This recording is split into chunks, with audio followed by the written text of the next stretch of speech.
Hello everyone and welcome. I'm going to be going over modifiers today for the next season. The PTS is currently live on a Division 2. With that, we can take a look at the new modifiers. I have been playing with them as well. We're just going to be going over the modifiers for next season and sharing my thoughts. I'm just going to kind of give you a spoiler now. They are very good. This could potentially be the best modifiers we've had so far. And I do have some clips and footage to show you why as well as we go through this. So let's get straight into it. Let's have a look at the modifiers for next season. Again, this is the PTS live right now. If you want to play the PTS on PC right now, you can till Monday. This will be coming in the next season at the Division 2. And the global modifier next season is called Divide and Conquer. So let's just remove my cam there so you can see the whole thing. So yeah, Divide and Conquer will be the global modifier. You're going to gain a rate of fire bonus for each contested name zone on the current map, up to 30% rate of fire. Then you're going to gain a rate of fire and a weapon damage bonus for each name zone under complete shade control, up to 30% rate of fire and 30% weapon damage. And you can see here what you've got. So I've currently in DC, there's 11 name zones. We've got non-contested. I've got 2 that I've got. And you can see my current bonus is 5% and 5%. The maximum bonuses is the same on any map, regardless of how many name zones it has. So the per name zone bonus scales accordingly. I'm going to show you what this looks like now, because if you have the expansion now, basically this, if you see my other video about retaliations, we've gone through how the new retaliation feature works and all of that. This season's modifier is kind of based around that, really. You don't need to do retaliations to make this work, though. You've just got to take over control points and clear areas. So the reason I've currently got a buff is because I've got Constitution Hole under my control. I've got all 3 control points. And I've also got Foggy Bottom under my control. So if I just go around and take all of the control points in DC, this is going to get me 30% rate of fire and 30% weapon damage to use. And we'll show you if we go to Brooklyn, where I have the whole of the map under my control, you can have a look at what this looks like and how it looks in the menu. Now, I'm not going to be going in depth with everything like this. As you know, if you follow the channel, when the new season lands, we will do like a full video going over absolutely everything, explaining everything. But I thought this was worth explaining. Oh no, I've lost 2. That sucks. I had them before. Oh well, we can still show you because we've got 1 zone, right? And it scales. So if we go into our modifiers, because we've got half of the map here, we're going to have 15% rate of fire, 15% damage bonus. If we had the other areas, so the other 2 control points, that'd be 30 and 30. It's basically how it works. And the rate of fire looks brilliant. It's fun. It's fast.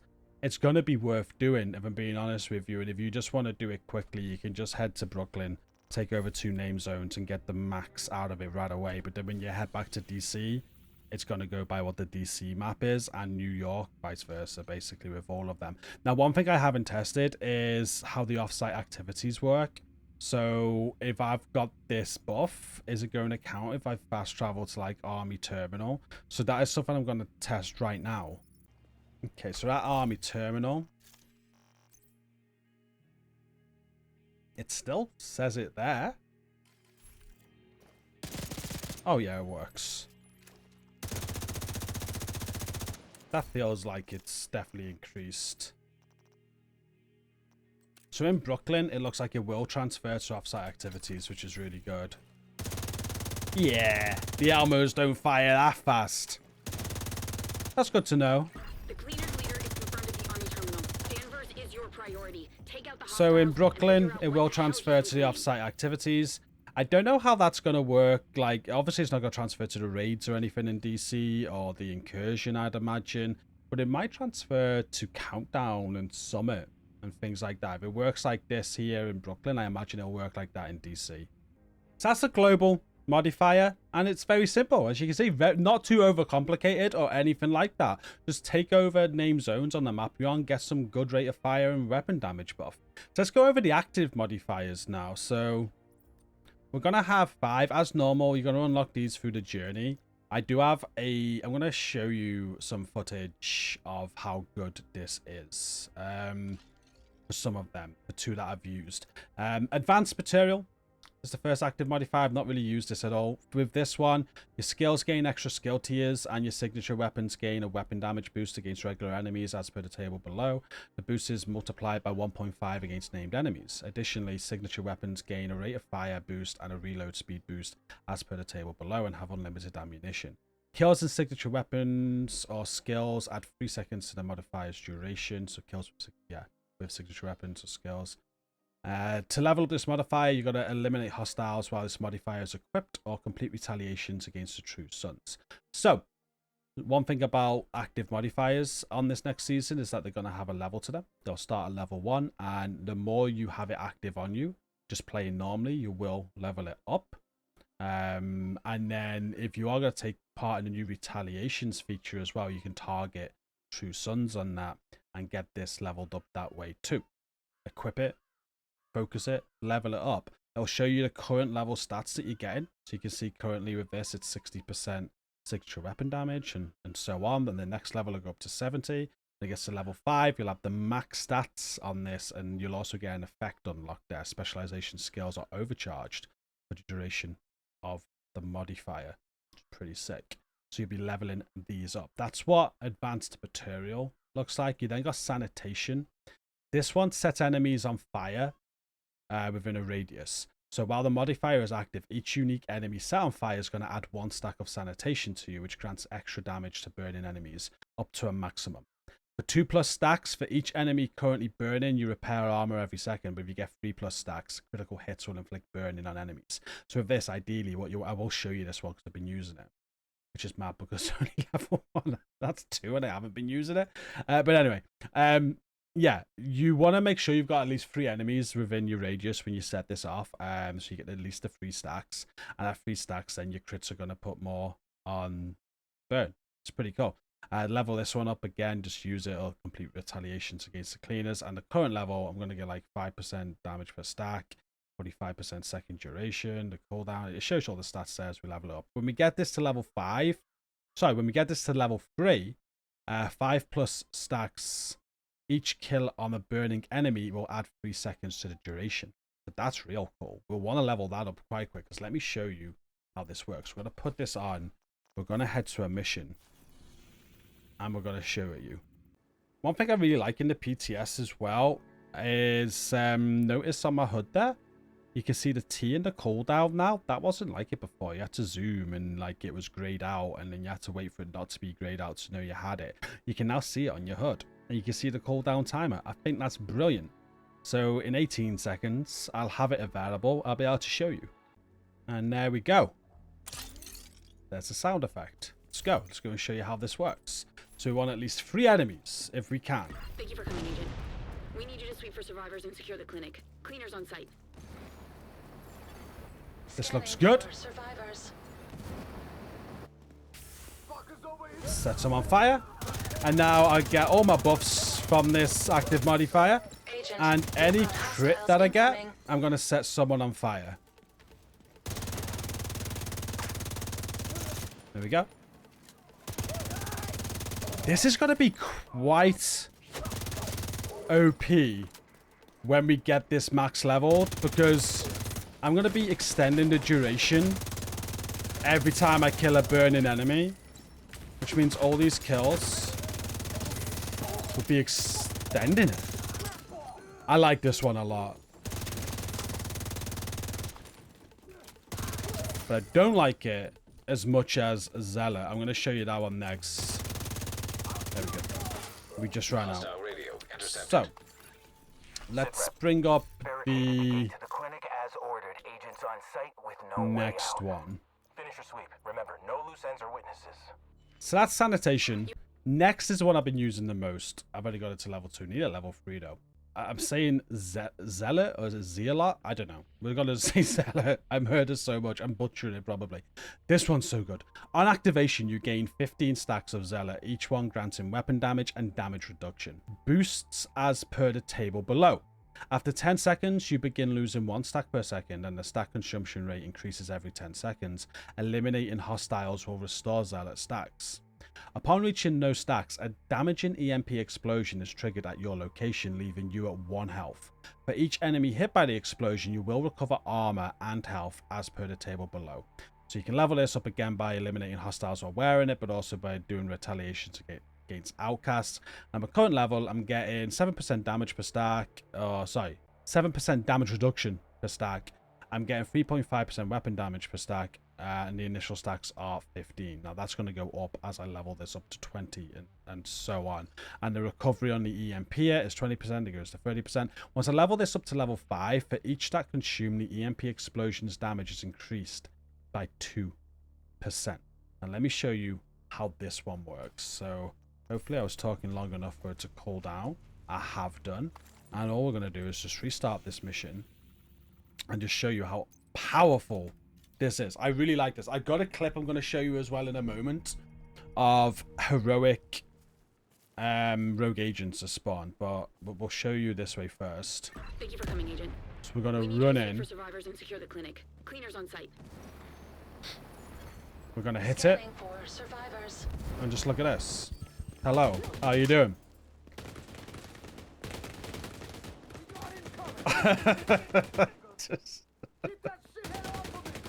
Some damage going towards the end there because I'm losing the stacks. You're obviously going to be killing stuff while you do this, and every kill is going to restore those stacks. But yeah, you proc Zealot, and there's the EMP now. Serious trauma detected. It's so good. It's so good. Yeah, you're practically invincible. Imagine all-out glass cannon, legendary, procking it, just running around legendary enemies, absolutely murdering them. It's a shame you can't extend the duration, but I think if you could extend the duration of it, it would be completely broken. But what I'm going to do now is just show you a clip of the heroic rogue agents. Rogue agent detected.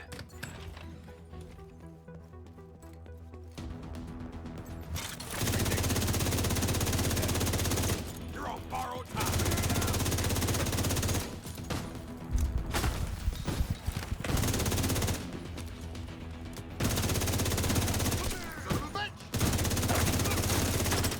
Get rid of them.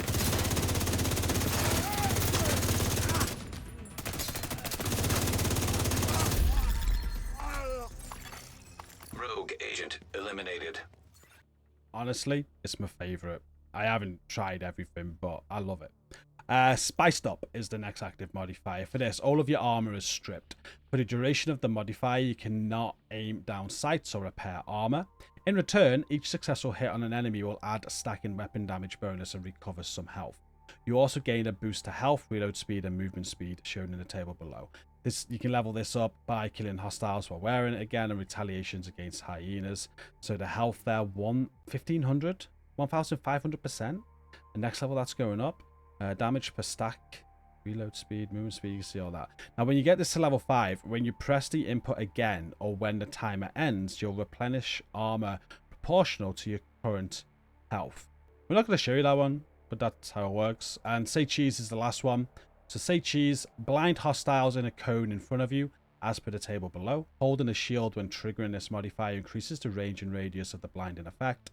Eliminated blinding enemies reduces the cooldown of the modifier.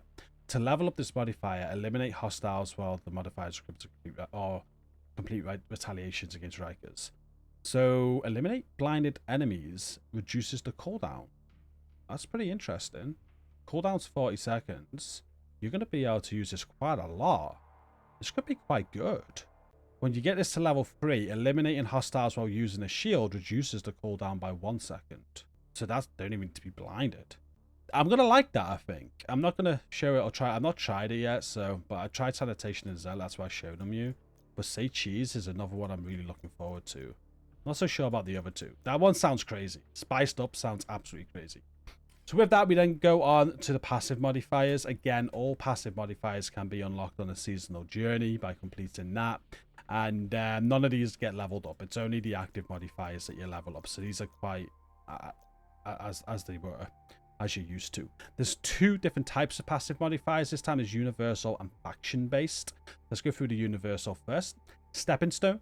Eliminating assaults with headshots adds hollow point ammo to your magazine. Now, assaults are just a type of enemy. I feel like they're an easy type of enemy as well. There's general enemies, so headshot enemies to get hollow point ammo. I've been using that. Very, very good. Keep Out. Shooting a rusher from within 10 meters staggers them. When this happens, you gain 20% movement speed boost that lasts for 10 seconds. Haven't really used that yet. Rupert's Tear, or Tear. When you break any piece of a tank's armor, all of our armor pieces are broken. When this happens, you apply bleeding to enemies within 15 meters of the target. This is pretty sweet. I am going to show you this one because it's pretty sweet. Now, the first thing I thought about with this is I think it's a PlayStation trophy, an achievement or whatever. And you've got to remove all the armor from an enemy for it. This is going to make it so easy. And not only that, on one of the specialization, you have missions you got to do. Field research, and it gives you lots of stuff to do to unlock stuff on this specialization field research. Not on the first three, but it's for like the technician, the gunner, the firewall. One of them requires you to go to Roosevelt Island and remove someone's armor before killing them. This is also going to make that very easy to do. If anybody still needs that, this next season, you're going to want to get it done. And here's why. I'm going to show you how this works. Okay, I've just come to Lincoln Memorial to show you this. It's probably faster way to get a tank spawn, but here he is. Let's strip him.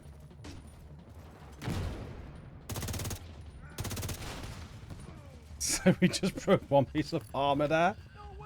Look at it. Just like that. He is absolutely stripped. Arms, legs, chest, helmet, everything. That's so good. I like it. All clear. I repeat, the compound is all clear. So moving on from that, we've got Compromised. While you're in cover, your headshot damage against snipers increases by 100%. If you hit a sniper while they are in cover, they are forced to exit cover. And Batter Up. Any grenade within 5 meters of you is destroyed. This can only happen every 30 seconds. And while in cooldown, the radius of your grenades is increased by 100%. Now, I just want to give Incoming a huge shout out for this because it saved me showing you what the radius looks like of that.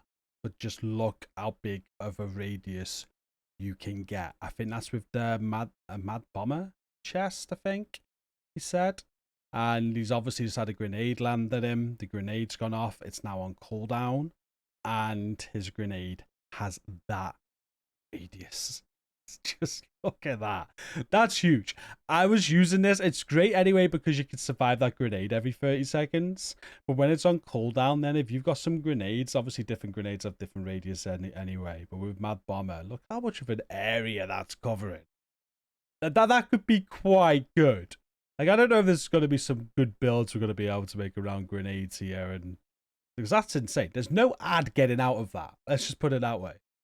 And with that, all the universal ones are done. We've then got faction-related ones. This is new. They've never done this before. Now, Unfriendly Fire. Shooting a hyena's shield will deflect your bullets, dealing 50% of that damage to each enemy within 10 meters of that target. So on any hyena missions, throw this on. Shoot shields. That'll be quite fun. Quicksand. Breaking an immobilizer's weak point will apply foam to all enemies within 20 meters of that target. So I think that's True Suns, the foamers. If you break their weak point, which puts foam all over them, it's also going to do it to enemies within 20 meters. Scorched Earth. Breaking a Scorcher's gas canister inflicts burning on all enemies within 7 meters of the target.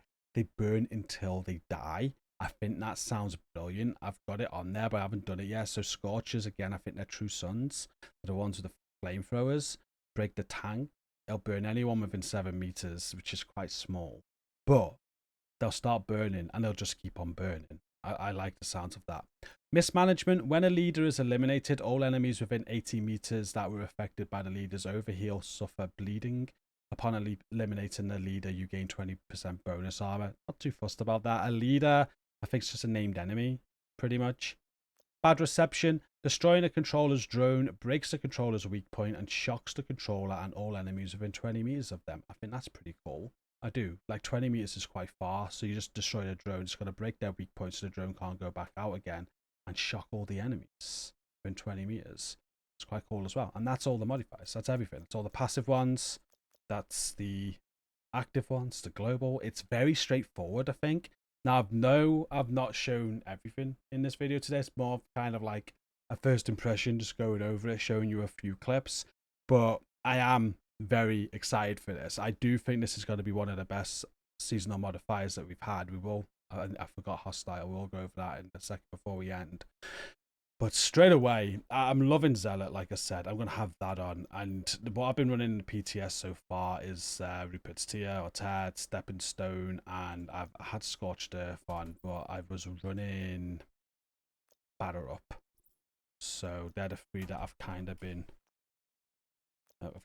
running. I'm trying to change them here. Scorched Earth. There we go. So Stepping Stone, Batter Up, and Rupert's Tear. That's what I've been running so far in the PTS, but so powerful. I'm just can't wait for legendaries where I'm proccing that every 60 seconds with Glass Cannon and just absolutely annihilating. I cannot wait for that. Like, it's gonna be so fun. So fun. It's gonna be so powerful. Just absolute the damage reduction. You can't take damage. I can't wait. It's going to be real good. I'm excited. Now, the hostile modifiers, we can take a quick look at them. We've got 3 hostile modifiers. We've got Out of Mind, so after taking no damage for 5 seconds, the affected enemy gains 10% movement speed and 15% rate of fire. Boosts that increase over time, up to 20% movement speed and 30% rate of fire. Damaging the enemy removes the boost and restarts a timer. You've got Wedge. The affected enemy applies a 5% outgoing damage boost to themselves and their allies within 10 meters. Each additional ally within 10 meters increases the boost up to a maximum of 30% outgoing damage. And then we've got Overwatch. The affected enemy gains an overheal equal to 2 times their base health while they have a gadget deployed. Destroying the gadget removes the overheal. Nothing major there. Since playing the PTS, it's not been anything that's really annoyed me or anything like that, so I think they've got their was right this time. See the icons above their head as well. I haven't been taking notice of them. It's really not affected my gameplay or game style at all. So I have no complaints about the hostile modifiers either. I just think it's going to be a very, very good season. I'm very excited for it. This mixes in with the retaliation feature that they're bringing too, which is really good. Not to get confused as well when you are thinking about the new retaliations and then you're thinking about how this global modifier works with the name zones. You don't have to do retaliations to get all of this up. As I said at the start, all you've got to do is take over control points to get all these buffs up. It makes sense to do retaliations if you want to, but that is going to take time with how those work. So if you want to get these buffs up quick, just go around all these control points, get them all, control every area. You'll have 30% rate of fire, 30% weapon damage for everything you do from then, which is a huge buff and very, very fun. Mix that with Zealot, you are unbeatable. I can't wait. It's going to be a fun season, guys. Let me know what you think down in the comments. I'd appreciate it. Love reading your thoughts. Don't forget to like the video as well. If you're new here, don't forget to subscribe for more content. But that is us done. Thank you so much for watching. Until next time, take care.